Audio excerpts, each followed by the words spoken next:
Swayam Prabha. Digital India. Educated India.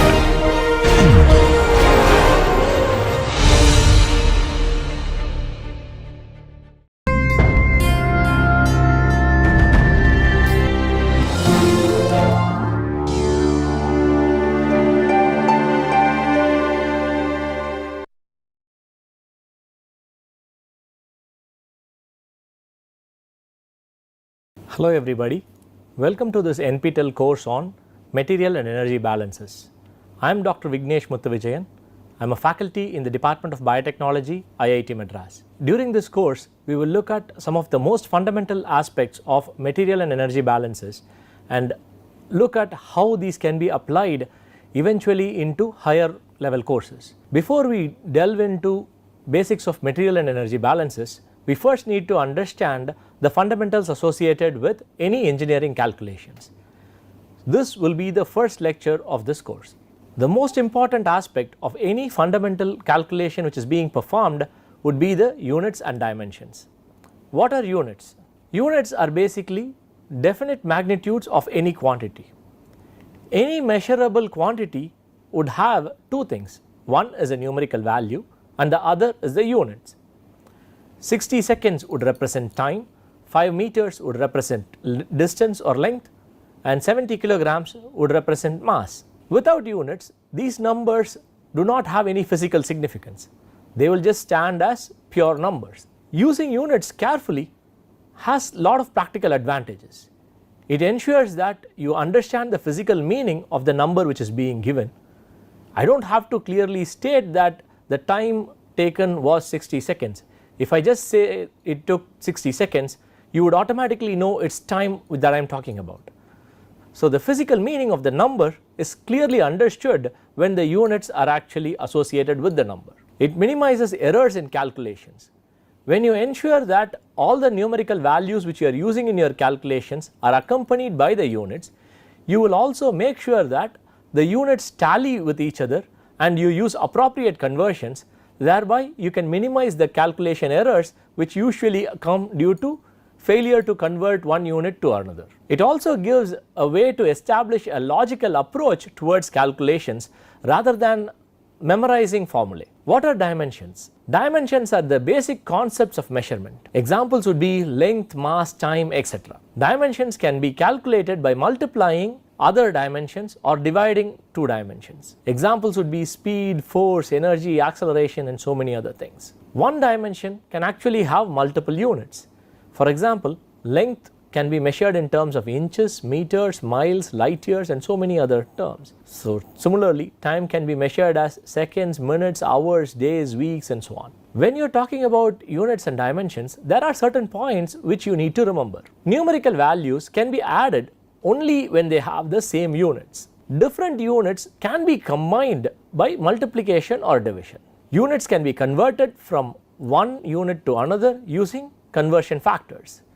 1 kilogram can be converted to grams by multiplying it with a conversion factor of 1000. Here is an example where we try to perform this kind of a unit conversion. Let us look at doing a systematic approach to ensure that we minimize errors in calculation.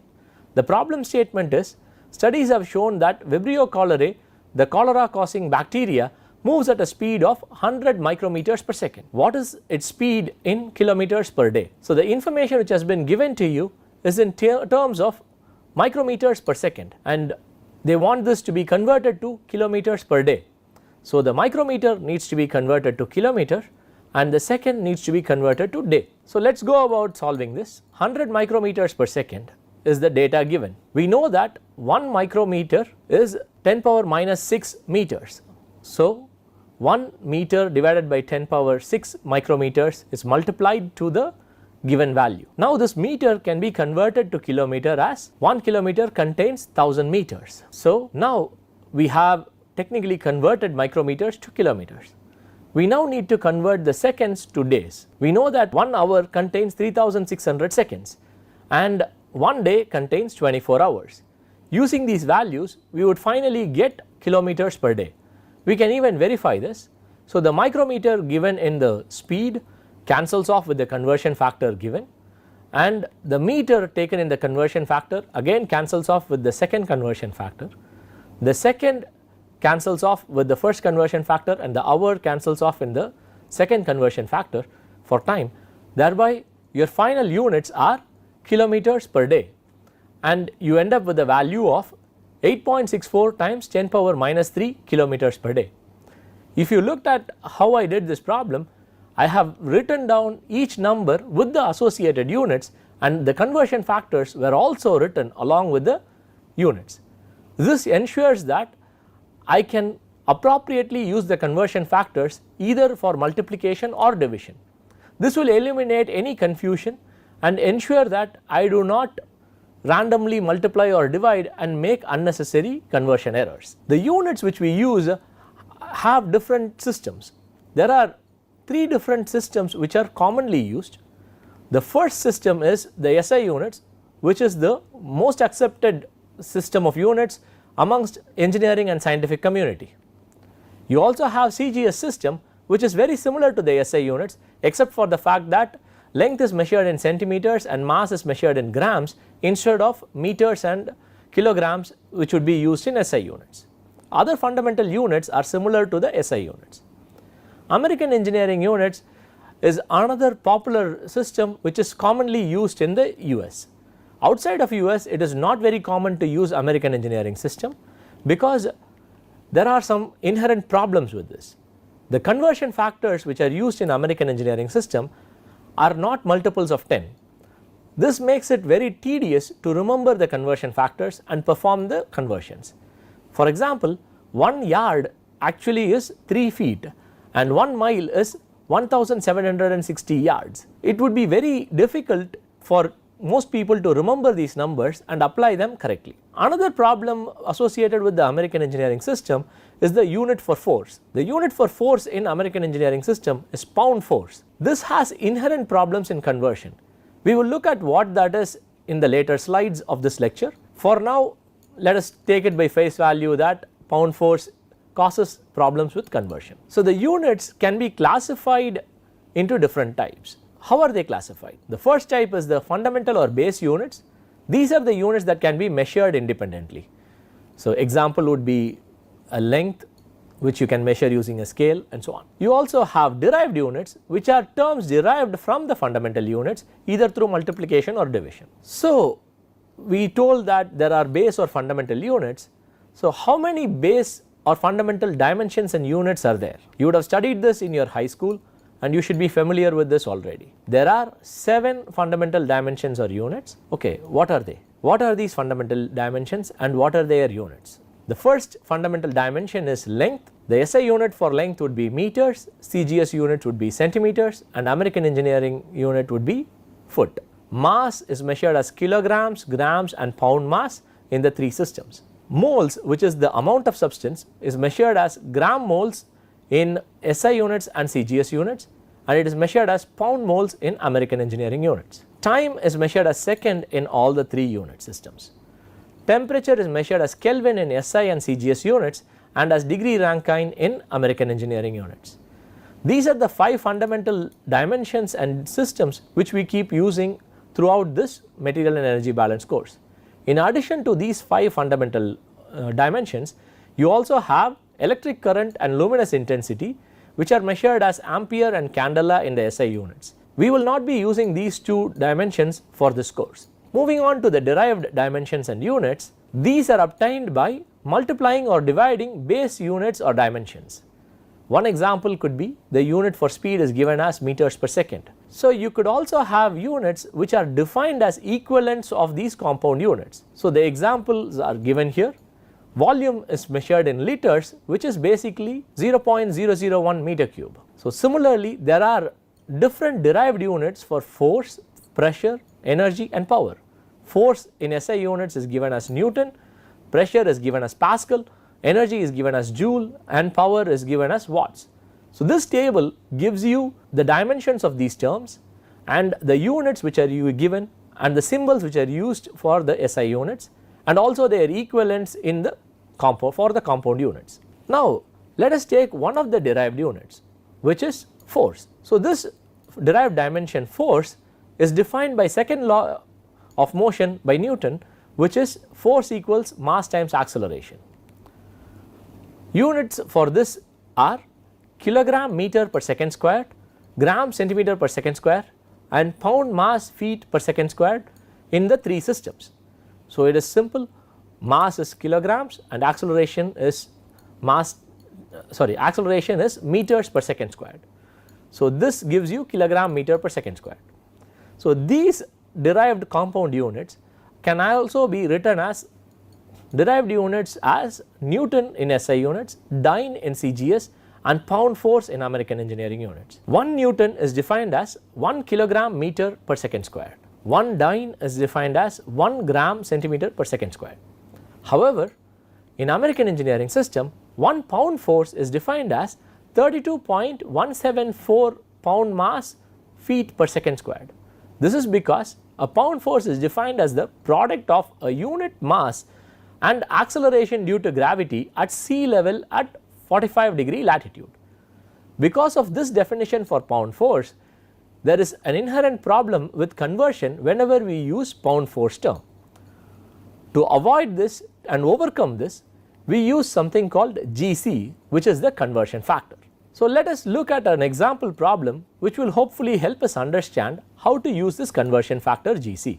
The problem asks you to calculate the kinetic energy in terms of pound force times feet for a 10 pound mass weight moving at a speed of 10 feet per second. We all know that kinetic energy is given as 1 by 2 mv squared, where m is the mass and v is the velocity. So, if we were to apply the values which have been given to us, so we would directly get 1 by 2 times 10 pound mass times 10 feet per second whole squared.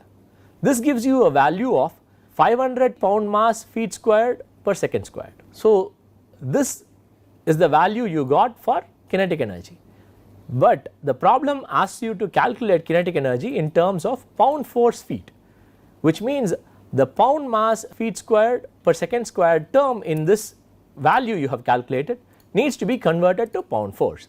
For this, we would use the conversion factor GC. So, GC is 32.174 feet times pound mass divided by pound force second squared.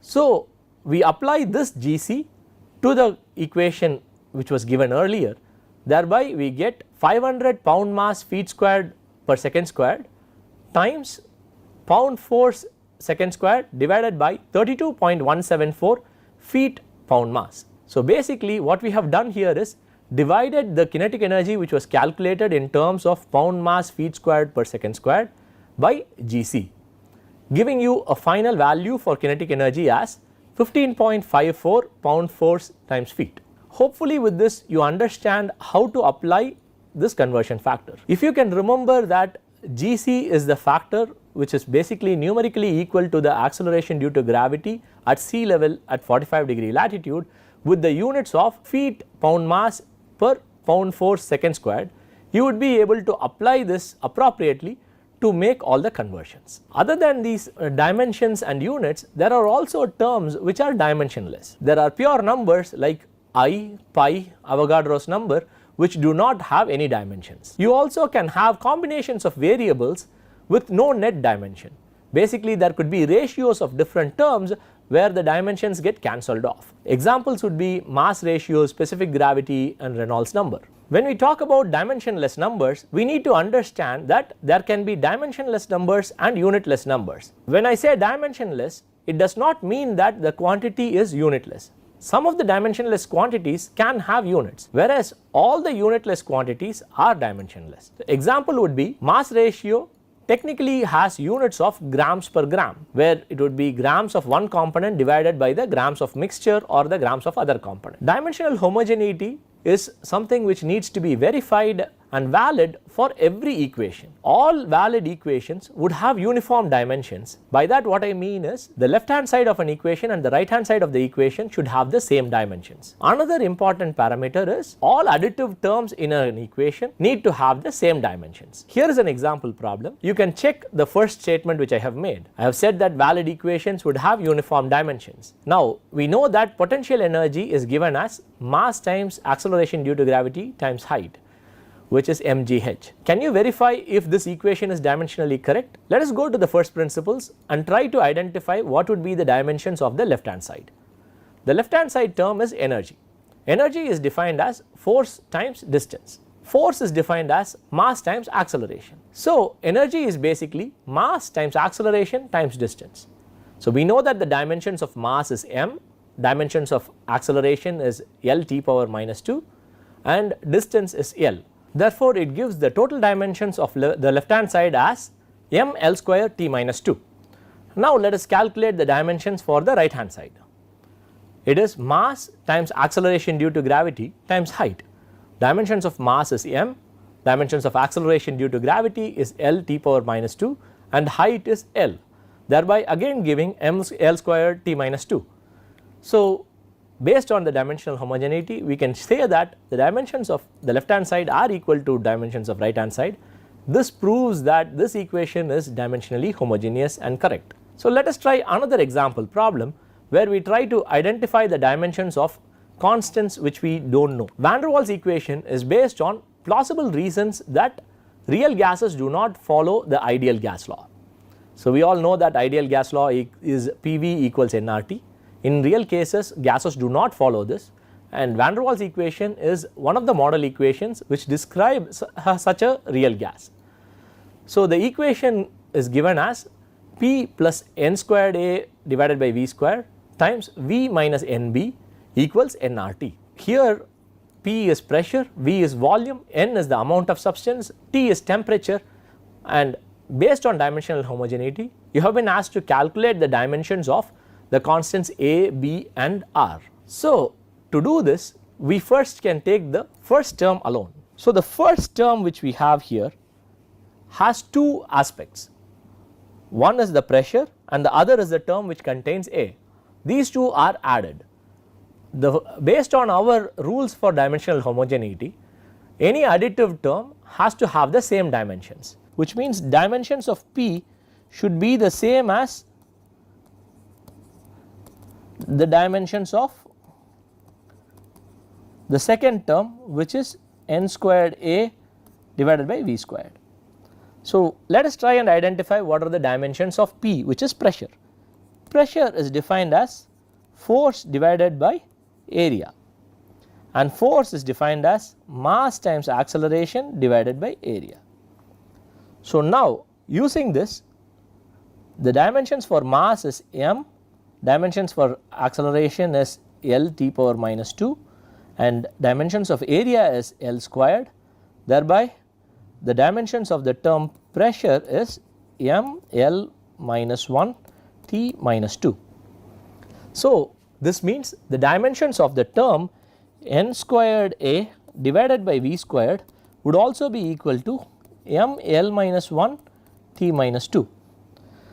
V being volume, we know that the dimensions of the denominator here would be L power 6, which is L cube squared. N squared is basically the square of amount of substance. So if we were to have that as n as the dimension for amount of substance, it will be n squared times A equals m L minus 1 t minus 2. So this implies dimensions of A would be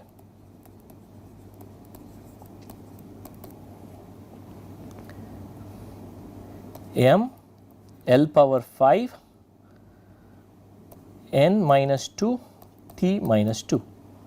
Moving on to the next section, we will have to calculate the dimensions of the second term B. So let us look at this equation. Based on this, the dimensions of V, which is volume, should be the same as the dimensions of the term NB. So dimensions for volume is L cube and the dimensions for N, which is amount of substance, is N. So which means the dimensions of B would be L cube n minus 1. So we can actually perform these calculations more systematically if we want to. So what we can do here is we can actually assume the dimensions of each of these terms as m power x, l power y, t power z and n power a and so on, and solve this equation to get all the powers which are there. So I am just doing it in a simplified fashion, assuming that most of you would be familiar with how to perform these calculations. If you have any queries, feel free to contact me. So now we can calculate the dimensions of R basically using the rule that dimensions of the left hand side should be equal to the dimensions of the right hand side. So the dimensions of the left hand side is basically the dimensions for pressure, which is the first term, and the dimensions for volume, which is the second term. So now the left hand side is basically P times V, which is pressure is m L minus 1 T minus 2 times volume being L cube, giving you a dimensions of m L square T minus 2. So the right hand side would also have should also have the same dimensions. So we know that the right hand side basically has n, which is the amount of substance, and whatever is the dimensions for R, times theta, which is the dimensions for temperature. So we know that m L square T minus 2 should be equal to n dimensions for R times theta. So this implies that dimensions for R is m L square T minus 2 n minus 1 theta minus 1. Based on this, we have performed dimensional homogeneity calculations to identify the dimensions of constants A, B and R. Moving on, we will move to the next important concept when it comes to engineering calculations. It is called significant figures. Before we learn how to identify the number of significant figures and why we use them, how we use them, let us look at this example problem.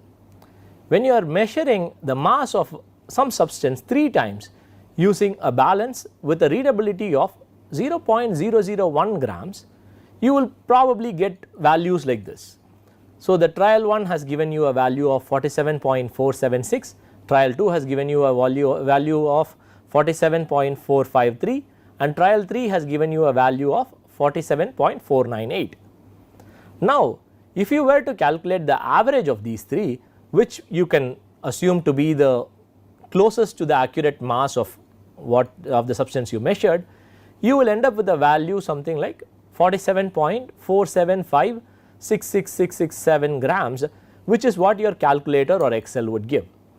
However, the value which you have written down here is more accurate than all the values that you have measured, because the readability of your weighing balance was only 0.001 grams, and here you have written a final value which is much more accurate than that. This cannot be true. The final answer which you write down cannot be more accurate than your readings. If you have a value of that sort, then you do not have physical meaning for the numbers that you have written. So to know and understand these significant figures and use them, we first need to know how to count the number of significant figures for any given number. If the number does not have any decimal points, then what you do is you start with the first non-zero digit on the left and start counting the number of digits till the last non-zero digit. So if I were to have the example of 9547, this number would have 4 significant figures, where the first non-zero digit on the left is 9 and the last non-zero digit is 7. However, if I were to use a number like 9500, then I have only 2 significant figures, because the first non-zero digit on the left is 9 and the last non-zero digit is 5, giving me only 9 and 5 as the significant digits. If there is a decimal point, then what you do is you count the number of digits from the first non-zero digit on the left to the last digit. It does not matter if your last digit is 0 or non-zero. Example given here is 9.5470. This would have 5 significant figures. Because there is a decimal point, I will start from the first non-zero digit on the left, which is 9, and go all the way to the last digit, which is 0. So, that gives me 5 significant figures. If I were to use the second example, which is 0.009547, I still start with the first non-zero digit on the left, which is still a 9, and I go all the way till the last digit, which is a 7, thereby giving me only 4 significant figures. If you write these numbers in scientific notation, then there is a clear representation of this significant figures. Why should we bother about these significant figures? Any measurement which we report is limited by the accuracy of the measuring device itself. Whatever number we use cannot be more accurate than whatever we measured. That was the example which we looked at. Consider the same example. The weighing balance had a readability of 0.001 grams.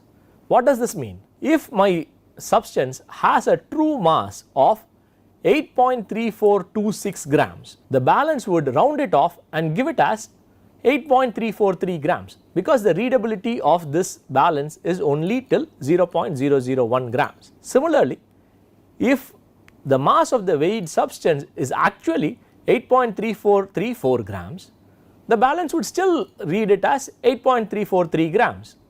It cannot account for the last 0.0004 grams. What this means is, any value between 8.3425 and 8.3435 will be represented as 8.343 by the balance which has a readability of 0.001 grams. So, the last significant digit which you have can actually be off by as much as half a unit.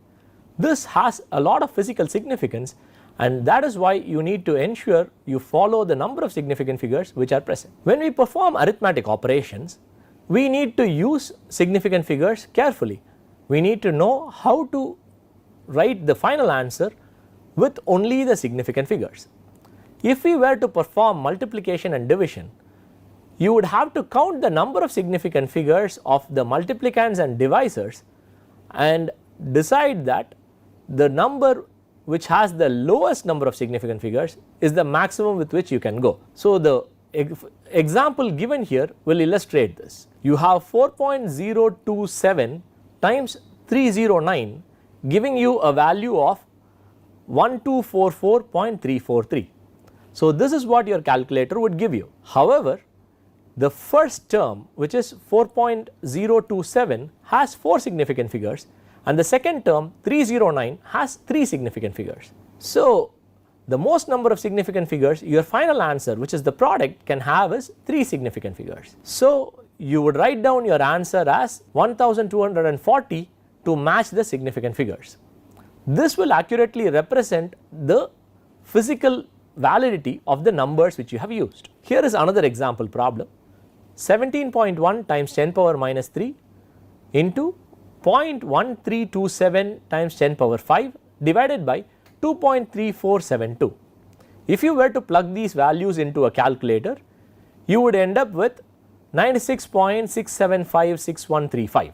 This is mathematically accurate, but physically it is not. So, what you do instead is, you need to identify what would be the appropriate number of significant figures which you can use. Now, can you identify how many significant figures your final answer should have? Let us see this. The first term 17.1 has 3 significant figures, and the second term 0.1327 has 4 significant figures starting from 1 to 7. The denominator has 5 significant figures, 2 to 2. So, the lowest number of significant figures in your multiplicants and divisors is for the first term, which is 17.1 times 10 power minus 3. So, your final answer can also have only 3 significant figures, and this means you would write your final answer as 96.7. So, this gives you the answer with the proper significant figures. If you were to perform addition and subtraction, then you need to use a different strategy to identify the correct number of significant figures for the final answer. The position of the last significant digit of each number relative to the decimal point has to be compared. The one which is farthest to the left is the position of the last permissible significant figure for the sum or difference. An example problem will illustrate this condition clearly. The example problem given here is 2.450 minus 0.0217 plus 12.32. Giving this in a calculator, you would end up with 14.76783. Although this is numerically correct, it is again physically not accurate. So what you do is identify the position of the last significant digit in each of these numbers relative to the decimal point. For the first number 2.450, the last significant digit is the 1000th digit, which is 0. For the second number, the last significant digit is the 1/10,000th digit, which is 7, and the third number has the last significant digit as the 100th digit, which is 2. So your final answer can actually be written only till the 100th digit. Thereby you will write down the final answer as 14.77. Please understand that using these significant figures ensures that physical meaning of the measurements you have done is conveyed through the final answer. At the same time, I would strongly recommend that you do not round off every step to get to significant figures, because it will add up to the errors which you finally calculate. So rounding off can be done at the end. After performing all the calculations and after using significant figures to represent the physical meaning, ensuring that the units and dimensions are accurate and everything, you can still make mistakes. To ensure that you have not made mistakes, there are different ways to validate the calculations which you have performed. The technique used for validation will depend on the time and money available to you. So if you need high powered computers to perform the validation, the cost is going to be a problem. If you are in an exam hall and you have 10 minutes left before you submit the answer sheet, then time becomes a problem. Considering what is available to you, you can use one of the following methods. You can repeat the calculation, possibly in a different order.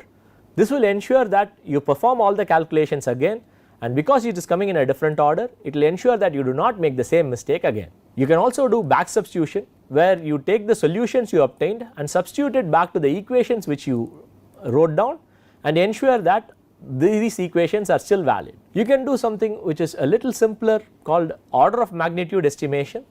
So basically whatever calculations you are performing, you would have used different numbers. These numbers would have their own orders of magnitude. Based on this, you can roughly estimate what would be the order of magnitude of the final answer you are expecting.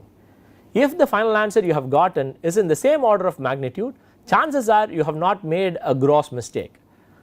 If it is in a different order of magnitude, then there is probably some crucial mistake which you have committed, quite possibly due to unit conversions or multiplying something instead of dividing it and so on. So the last and the crudest form of confirming the answers would be test of reasonableness. Does the solution you obtain make sense? This seems so simple and trivial, but many a times people don't think about it very carefully, especially in an exam setting. People do not look at whether the numbers which they have written down are actually physically meaningful. For example, many a times students write down the final answer for a flow rate, which could be the mass flow rate or volumetric flow rate, as a negative term. Flow rate for mass cannot be negative, it has to be a positive number. This makes no sense. However, people don't think about it in the speed of the exam and try to hurry and submit something, thereby making an unnecessary silly mistake. So these techniques are actually useful for you to ensure such errors do not crop up in your calculations. Please use these techniques, ensure that all the calculations you perform are accurate. I hope that whatever we have covered today with respect to the units, dimensions, dimensional homogeneity, significant figures and the techniques for validation would give you all the ammunition you need to perform calculations accurately and ensure that you excel in this course throughout this program. And thank you.